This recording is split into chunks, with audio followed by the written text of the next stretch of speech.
Hi guys, welcome back to my channel. My name is Susanita AP. You're welcome.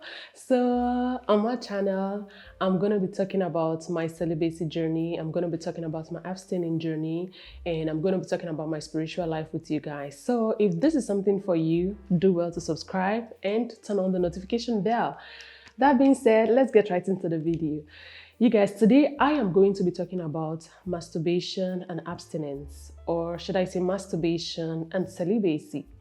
This is something that I think it's not really a thing that people want to talk about. It's not something that people feel comfortable talking about because it's like you are invading someone's privacy. And I'm going to try as much as I can to be vulnerable. Oh God, help me. And I'm going to share some of my personal journey with you guys, like I said in my previous videos. So let me just do, should I do a recap or, okay, now let me tell you guys a story. I remember the first time I heard about masturbation. I was a teenager, I was young, and I had you learn, how do I say this? How do I say this now? God help me. In biology class, you do a lot of the tissue stuff. And I was just having I just know only about the theory, and I have read about masturbation in the dictionary. So, and as a young girl who grew up in a very conventional Christian home, we really didn't get to talk about these things at home. It was like, as an African, typical Nigerian family, we really didn't get to talk about these things at home. So it was like a taboo discussing these things with your parents. So we learned them from school, the streets, and you barely hear them sometimes in church. So one time I remember hearing this topic. They was doing a Bible study. It was a Bible study section in my church as at then. And I was, like I said, I was a teenager, and it was a debate between the parents. And they were talking about masturbation, and I remember vividly well a lady who had a very, very, very strong position at that time. I'm not going to mention the position because I don't know if maybe her kids might be watching this video or whatnot. That's private. So she had a very strong position at that time, and she was a single mother. And I remember she saying that masturbation is godly, masturbation is not a sin, and masturbation is okay. And as a child, as a teenager, I just held on to that and I ran with it. Although I didn't know what masturbation was all about. I just read it, like I said, in the dictionary, and I knew the explanation, but the actual act I didn't know. But I just took it so far. She said it is godly. Hey, I was like, if this is godly, then we are good to go. At least if you don't do the actual act, you can at least use this one to help your ministry. So I took that and I ran with it. Although I wasn't doing it, I really didn't know how to do it, but I just the knowledge of it and the feeling that, oh, it's also godly, I ran with it. So why am I saying that? A lot of people think masturbation is okay, that it's fine, it's not a sin. But personally, now at this point of my life, at this stage of my life, I don't think masturbation is godly. People are going to argue with me that, yes, it's a feeling, you have this urge and you don't want to go sleep with somebody, you have to help yourself. They say heaven help those who help themselves. Listen, my own personal journey with Christ, my own personal journey with God, as someone who is abstaining, I don't feel, or I don't think, or should I say I feel masturbation is not godly. It's just something that I think the enemy, or I feel the enemy uses it to confuse us. Why do I say that? When I started my abstaining journey, my abstinence journey, in the beginning, I didn't know what to do. I was confused. I was dry and high. There were times, the first few months of my journey was very rough. I was like, what is this? What is happening? It was as if I was going crazy. And guess what I was doing? I was helping myself to release. And I would do that with the idea of, at the back of my mind, it's godly, it's of God. But guess what happened? Every time I masturbate, every time I ease myself, yes, it's the same feeling, like you're having sex, but it's not really. How do I explain it? Yes, you feel relief, you feel ease. Okay, at least Nigeria will say at all, now winch. Like at least you've been able to release, you feel free. But guess what? The same burden that comes upon you the moment you finish having sex with someone is the same burden that comes upon you after masturbation.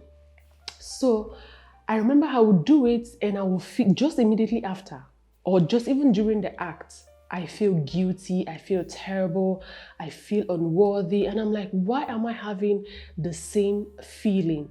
Like the same feeling I have whilst having sex is the same feeling I have after masturbation. Am I communicating?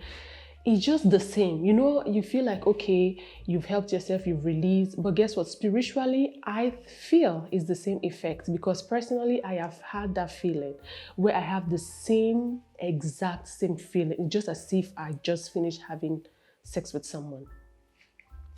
And I started to question myself. I started asking myself, but God, that woman said it's godly. That woman said it's not, is of God. So why am I feeling this way? I just started to question myself, but something in me always told me it's not right. It's not right. If you want to go clean, go clean. So don't deceive yourself. I would always hear that voice at the back of my mind that would tell me, don't deceive yourself. It's not right. But I would always argue with myself. I always argue with myself. I talk to myself a lot. And I'm like, but that woman said she was a Christian. She was a woman of God. And she said, it's okay. It's fine. So why is it that now I'm doing it and it's wrong? Why? And mind you, let me just recap a bit. When I heard it as a teenager, I didn't practice it. I didn't even know how to do it. So I got married very early. And when I got married, my then husband was traveling a lot. God bless his soul. He has gone to be with the Lord. So yeah, that's just by the way. Why am I saying that? Because of the way our marriage was as at then, he was traveling a lot and I didn't know how to cope. I was young, I didn't know how to cope. So he taught me how to masturbate. He literally trained me on how to go about it and everything so I can help myself, so it doesn't interfere with our sexual life and all that. So yeah, that was how I learned how to do it. So I didn't even learn it as a teenager. I learned it when I was married. So I felt, okay, now I'm married, now I'm doing this thing, and it's not like I'm killing anybody. I just felt it was okay because I was practicing it while legally married. So I felt it was okay. So when everything happened and I am again a single woman and I'm doing it, I felt it was good, it was okay. And when I moved into when I transitioned into the whole abstaining journey, I also felt abstaining and masturbation was cool. I didn't see anything wrong with it, but deep down in my spirit, I had this conviction that it wasn't right. But I was battling the physical aspect and the spiritual aspect at the same time. And I remembered I started questioning, like I started asking God to help me. If this isn't right, help me to stop it. Because I knew even during the process of masturbation, I would be feeling guilty, like doing it and I'm feeling guilty. After doing it, God, I remember there were times I would finish and then I would break down, I would start crying. And I'm like, God, what is this? If this isn't right, help me to stop it. And it took me a few months and I was able to stop. That was how God delivered me. That was how God delivered me. It wasn't easy. I would try to go for like 3 months and I would be so happy. Oh, I made it. And boom, before you know it, it happens again. And then I fall back. And then I would go again for another 2 months and then boom, it happened and I'm like, God, what is this? So the first year of my abstinence journey, it was really rough. It was bumpy and it was a rocky road for me. But I thank God after that first year, I really took it upon myself that God, I don't like this feeling I'm having. This feeling I'm having every time after masturbation, it's terrible. It's the same feeling like I'm having sex with someone and I don't want that feeling. I hate it. I want to do what is right. And I realized the more I pray about it, the more I commit it onto the hands of God. I started telling God that, Father, help me. I can't do this on my own. I really want to do right, but I can't. You see, I can't. I can't. I remember one day I took all my vibrators I know someone is looking at me crazy right now. I took all my vibrators and I wanted to throw them away. And guess what? I don't know, I should say, I don't really like to say, and guess what the Holy Spirit said to me, or guess what God said to me, but like, it just dropped in my spirit that don't do it. You don't run away from stuff. You have to conquer this stuff. And I was like, what is this? The more I see them, the more I want to do it.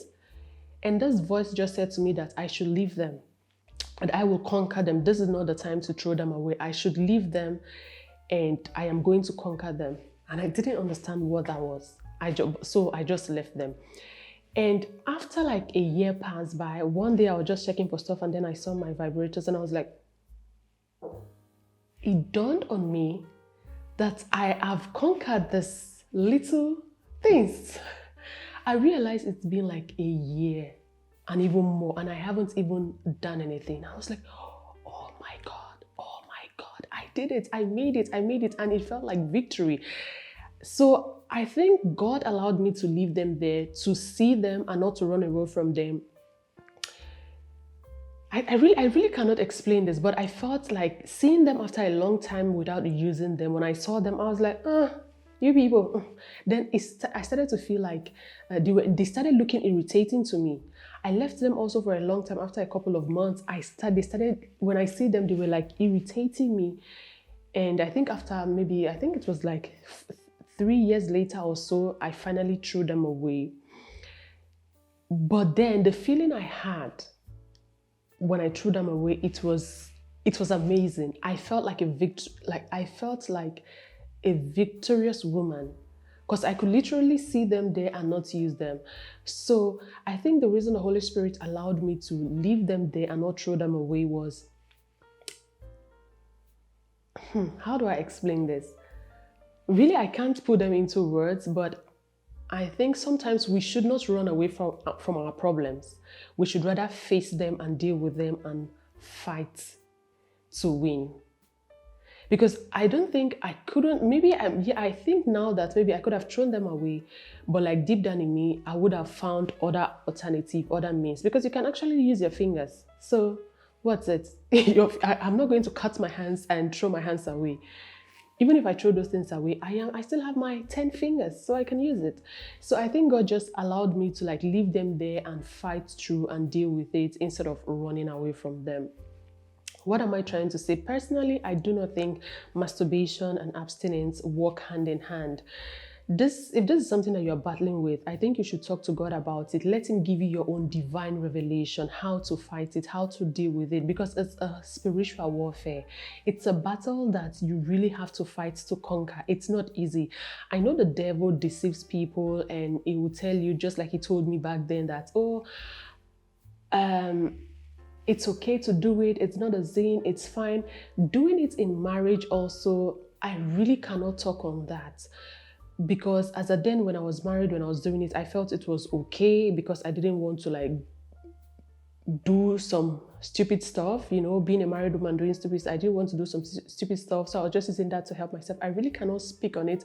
I think we just have to pray for God. If you're married too, and maybe you are in a situation the way I was as a then when I was married and my spouse was traveling a lot, if you are doing that, I think you have to pray for God to give you wisdom.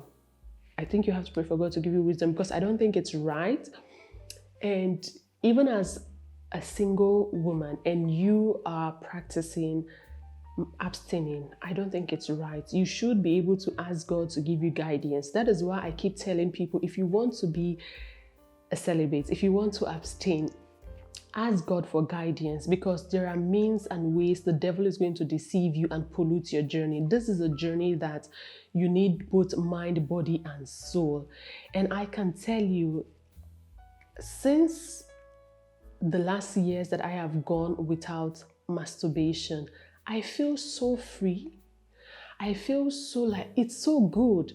The last time I was talking to someone and I remember she was telling me that this thing you're doing to yourself, you're going to kill yourself. You don't masturbate, you don't have sex, you are going to kill yourself.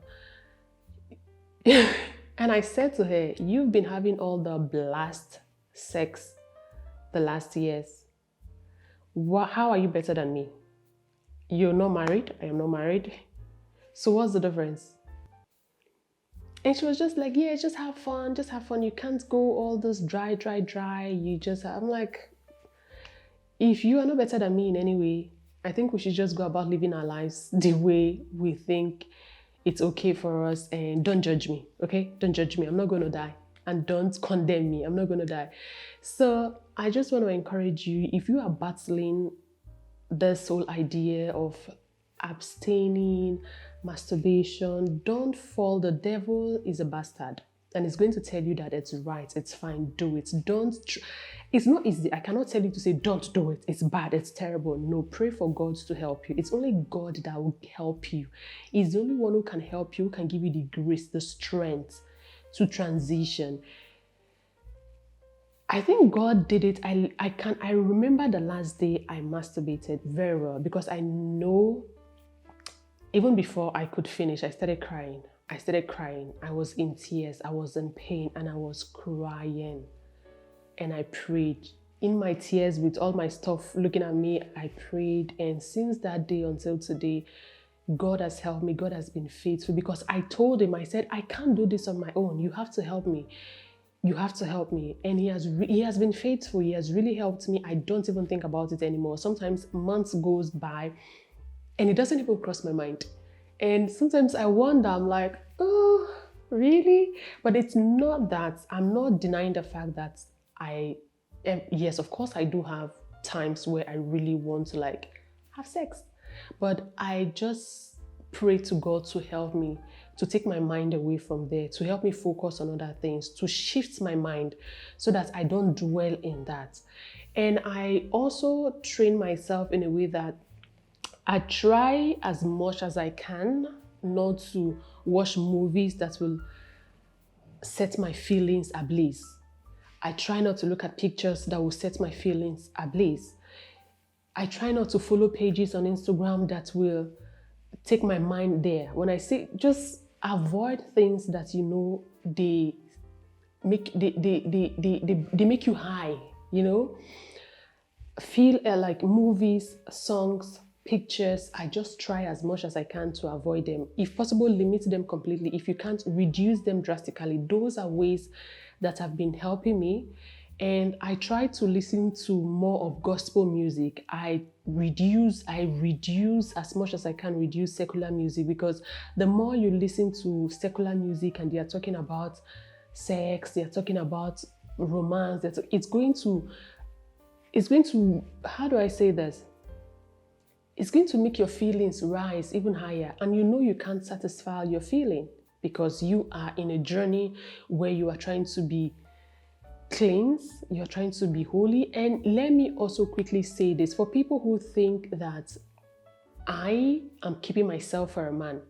I remember a friend of mine once said to me, she was like, the man that you're keeping yourself for, he's out there flipping women up and down, and you're here keeping yourself, killing yourself, and then you're saying you celibate or you're abstaining. I am not. I repeat, I am not abstaining because of a man. I am not keeping myself because of a man. I am doing this for me. Okay? Abstinence journey or celibate journey is not something that you want to do for someone. Do it for yourself. It's like salvation. Salvation, you are doing it for yourself. Okay? It's not for someone. So I don't want you to have the mind that I'm keeping myself for my husband. I'm keeping myself for my husband. That is what we were taught as children, that as women, we should keep ourselves for our husband, blah, blah, blah. But at this point of my life, at this stage of my life, I've come to realize that keeping, as a man, as a woman, you don't have to keep yourself solely for your spouse alone. Keep yourself for yourself. Do it for you. Because I realize if I cannot control myself, if I cannot keep myself for me, I cannot also keep myself for my spouse. Because now that I am single, if I cannot control my sexual urges, if I cannot put myself in order, if when I get married to, I may see somebody who is so cute and nice, and before you know it's him, who knows? So the more you are able to tame yourself and control yourself as a single person, it's also going to help you when you get married. It's also going to help you to, how do I say, what's the word? It's going to help you. Okay, I'm not getting the right word now, but it's also going to self-control. Yeah, if you are able to control yourself as a single woman, it's also going to help you build your self-control whilst you transition into marital life. So don't do it because you want to do it for somebody. Do it because you want to do it for yourself. I want to be able to keep myself for me and for God, so that it's going to be like the icing on the cake when I meet someone and we happen to like transition into marriage. All right, so I think I'm going to end this video right here, and I just want to say this: pray to God to give you clarity on this topic, abstaining and celibacy. For me, I told you guys, I hope I've been able to like communicate to you guys. I've been able to share a little bit with you guys. It's something that you just have to get clarity from God. If you have to fast and pray about it. Tell God to give you clarity. My own clarity that I got from God is that I have to go dry. I don't have to go like wet. I have to go completely dry. And God has been faithful. I've not had any side effects. My life is fine. Health-wise, everything, I'm fine. Spiritually, by the grace of God, I'm okay. So no side effects so far. And I don't think after all those years, I've not had side effects, and I don't think tomorrow or the next year I'm going to have a side effect from it. If God tarries and my future husband tarries, I don't think there will be any side effects before he comes. So just talk to God about it for him to give you your own clarity, because everyone's journey is different.